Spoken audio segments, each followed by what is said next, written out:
dark chocolate, gooey cheese, crusty baked bread, crisp cold beer. You know these flavors well.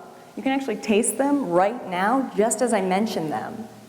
It's the same way that you can think about the color blue and see it in your mind, just because I mentioned it. That's because for all of our lives, flavors have been relatively stable. We've all shared about the same experiences. Flavors have been finite, even perhaps limited. But what if I were to tell you that there are natural, new, better flavors waiting to be discovered? And what if I were to tell you that those flavors, right now, they're hiding in your own backyard? Now, to talk about where future flavors are going to come from, we have to back up and talk about where some of our favorite flavors come from right now.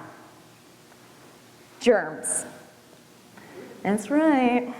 Bacteria, fungi, yeast, the tiny microscopic creatures that live around us, on us, and even inside of us. We tend to think about these creatures in terms of how they cause disease, but most of the species are innocuous. And a few of them make possible our favorite flavors. Wine and beer, cheese and bread, even coffee and chocolate are only made possible because these tiny little species are munching on the sugary ingredients in those foods and churning out the wonderful flavors that we know. Let's take beer, for example. Beer is relatively simple. It's made from about 4 ingredients: water, hops, which is like a bitter plant, tastes disgusting, grain, kind of like a malted barley, and yeast. The yeast kind of munch on that sugar and that grain and turn out all the alcohol, most of the bubbles, and up to 50% of the flavor in every glass of beer you've ever had. 50%. If we didn't have yeast, we wouldn't have beer. We would have like a wet, bitter, gruely oatmeal thing. It's bad. Now, different species of yeast can produce different flavors. And this is how you're getting a fruity ale or a crisp lager. This makes sense because we know the same to be true for plants, right? A lemon tree will produce very different flavors than that of an apple tree. We're lucky enough to live in a world with about 1,000, if not 10,000 species of yeast inside of it. Except all the beer that you and I have ever experienced, all the bread we've ever tasted, basically come from 2 species. Just 2. So why have we been so limited? Well, it's because most yeast species can't make beer. They can't make bread. Those that can, most of them produce awful flavors. These are flavors that are described as mousy or like horse sweat. Yeah, I know, that's a real flavor. And so thankfully, about 160 or so years ago, when scientists and brewers were learning that yeast made possible beer and the flavors therein, they started selecting just those species that made the best beers, the best flavors. And we started using just those. So this means that thankfully, you and I can go to the store or the bar and repeatedly get the best beers available, the best flavors possible from the best species. But what if we were wrong? What if those aren't the best flavors available? What if we only thought they were? I believe there are better flavors out there, better beers out there, and that where they're going to come from is the weird yeasts, the yeast that we've been ignoring for thousands of years. And I know this is possible. I know these yeasts can produce better flavors because I'm part of a team that works on just that. I'm a scientist, and I work with researchers at North Carolina State University to uncover the secrets of the microbial diversity that lives around us. So we don't focus on those species that typically cause disease. And we don't typically focus on those species that humans have been using to make food for millennia. Instead, we work on the others, the 99% underappreciated species. In doing this work, we work on species that we don't know the stories of yet. Some of these species don't even have names yet. In conducting our research, we were approached a few years ago by an educator. And the educator had a proposal. What if you guys used your weird yeast and made a new beer? We were like, oh, great, yeah. That's awesome, why don't we do that in our free time? So we did agree because it was for an educational purpose. It was the idea that we could highlight the application of this microbial diversity. We agreed, but we knew that this project was destined to failure because most yeast species can't make beer. If we could even find one that made beer, it was going to taste horrible, like world's worst beer. But that would be okay as an education tool, right? So that's fine. We decided to devote a very tiny amount of time to this project. So I went into the wild, I found a yeast, and it's only a distant cousin of any species that's ever been used for brewing. So in 9,000 years of brewing, not this species. This species is not used for any commercial beer available. This species actually is so unknown, it doesn't have a Wikipedia page. I know, it's like it doesn't exist. So I handed it off to the brewmaster at North Carolina State University and didn't think much of it. I went back to doing my real research, my real important science. Yeah, that's a good time to laugh, yep. Until a few weeks later, and I got an email, and it would actually be a life-changing email. The email said, the yeast made beer. It made awesome beer.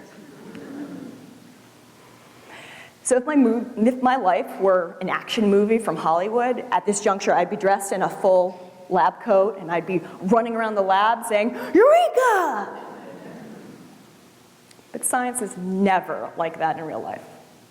Instead, I was confused, sitting over my computer, wondering how we'd all misjudged this yeast for so long. But in the coming days and weeks, my confusion would be replaced by excitement because I got to try this beer and it was awesome. The flavors in it were miraculous. People got to taste it as well at different exhibits, different museum events, different festivals we went to, and they loved it. And they described it by saying, it's like every sip is dipped in honey. And others said, it's got like an essence of melon in it, but no melon was added. And still others said it's like crisp apples are there, but no apples were added. So this was awesome, but really confusing. So as a research team, we got back together and we said, was this a fluke? Did we just get lucky? That doesn't usually happen in science, ever. So we tried again. We went back into the wild and we grabbed another yeast, and again we gave it to the brewmaster, and again he could make a beer. And this beer was even better. It was deliciously tart, and the flavors sort of danced on the tip of your tongue. This beer was a valuable sour beer. And as we showcased it around to different brewmasters throughout the state, they always said the same thing. This is wonderful, but yeast don't make these flavors. Yeast can't make these flavors.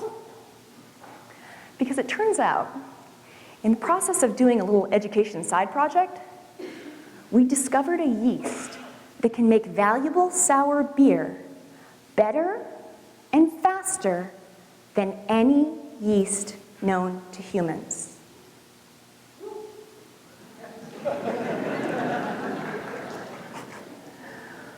So where did we find this incredibly valuable yeast, this yeast that could revolutionize brewing technology? We didn't go to a rainforest. We didn't go to a pristine island halfway across the globe. Nope. We found it in the belly of a wasp.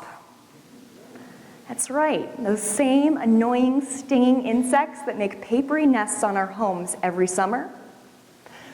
We found new flavors and valuable technology in a bug that we've all paid to have exterminated. And it turns out that my house is not that different from your house, because we find these yeasts in these insects here in Charlotte. And we find them in Raleigh. And we find them up north in Maine and down south in Florida. Because it turns out insects, of all places, are a treasure trove of new, diverse, and valuable yeasts with the abilities to make new flavors. So how is it that all these years doing science and developing the internet and space travel, how is it that we've missed, that we've been a few feet away from a new source for flavor? Well, it's actually not that shocking at all. Because it turns out as humans, we only know about 10% of the species of microorganisms that live in our world. 10%. We know even less about what those species can do, or make, or perhaps cure. 10%. Just think about if we only knew about 10% of the fruit and vegetable species in this world. If that were true, do you think we'd be so bold as to say, we have definitely had the best fruit flavor that exists in this world? Do you think maybe we might think that a better flavor might be waiting in that untapped 90%? 10%. Imagine how good a strawberry would taste for the first time if up until then, your whole life had just been flavors like broccoli and kale. 10%. What if more than 150 years ago, we didn't run out of new flavors to discover? What if we just stopped looking for them? Insects and the yeast inside of them offer the potential for new flavors, better flavors than you've ever tasted. And beer is just the beginning. Because it turns out we went to a hornet and we found a yeast that makes a chewy and wonderful sourdough. And we went to a bumblebee and we found a yeast that makes a luscious and aromatic cider. Who's to say your future cheese won't be made better by a yeast that's right now living in a cricket? Who's to say your future chocolate won't be made better by a yeast right now living in a cockroach?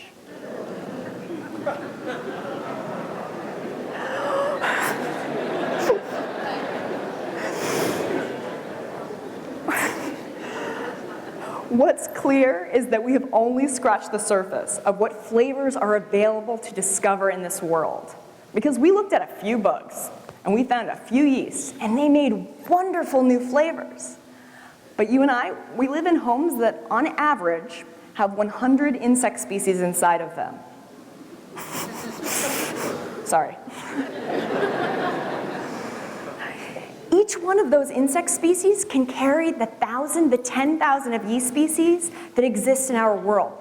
Think about how many flavors could be hiding just within your own home. For the last 150 years, flavors have been good, but not great. Flavors have been remarkably stable, but not novel. I can't tell you what the new flavors will be in the next coming years. I can't tell you what your future favorite flavor will be. I can't tell you what that flavor is going to be, that as soon as I mention it, you're going to start salivating because you want it. I don't know what that flavor is going to be that it's going to wake you up at 2 a.m. because you have to have it. I can't tell you what your future favorite flavor will be. But I can tell you that right now, it might be hiding in the body of a bug, in a yeast, in your own home. And the only way you're going to get to taste it in your lifetime is if we keep looking for them. Because if the story of wasp beer teaches us anything, it's that if we keep exploring, we'll keep discovering. Thank you.